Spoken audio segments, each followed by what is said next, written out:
Well, firstly, the first aspiration was to liberate ourselves from colonial rule.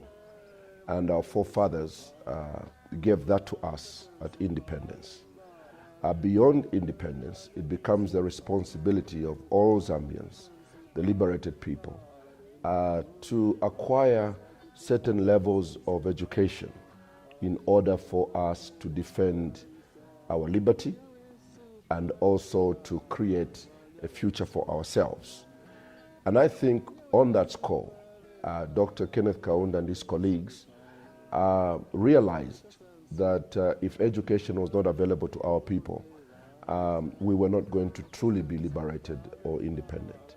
So if you look back, you're going to see that one of the things that Dr. Kenneth Kaunda and UNIP did was to build schools at a very, very fast rate.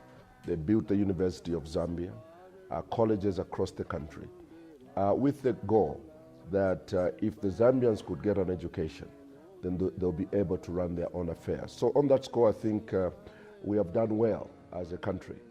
You are aware that Zambia has exported a lot of experts in all fields in the region, nurses, doctors, professionals, and they've all gone in Namibia, South Africa, Angola, and the countries around us, which is a sign that we have one strong fruit of independence, and that is Zambians have been offered an education, and the positivity of it is that the education was free for us. The English we're using today, Kenneth Kaunda and his colleagues invested in it, and so we are grateful to our founding fathers for the education they gave to us. So that is basically just one thing that I would like to talk about amongst many other things. Time not being with us, I think I would end at education and maybe talk about other things a little later.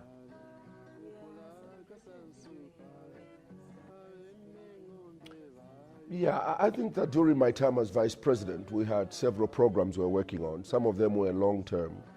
When you have a drought, you continue to work in those areas over an extended period of time. You have too much rain and homes are destroyed and life is at risk. Would move into those areas and stay with the people until we change the circumstances by providing for them. But one of the memorable disasters that came during my time as vice president was the Mukalabwe bridge here beyond Chongwe. We had a terrible disaster there. In fact, we lost a lot of lives. The bridge collapsed, and one bus didn't know that the bridge had collapsed, and they were moving as fast as they could and plunged right into the river. I was called in the early hours of the morning. I got up together with my team from the disaster management and rushed to the scene. We were there as early as we possibly could be, and it was a disaster. We lost so many lives. A very, very sad development.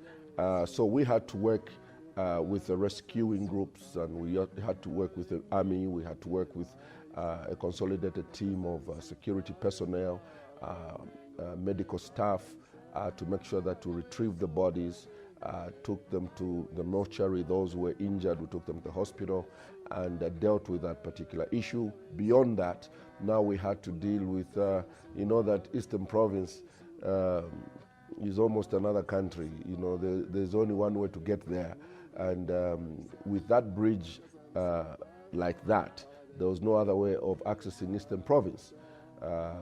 And so we had to quickly use our office of DMMU to put a bridge, a temporary bridge there.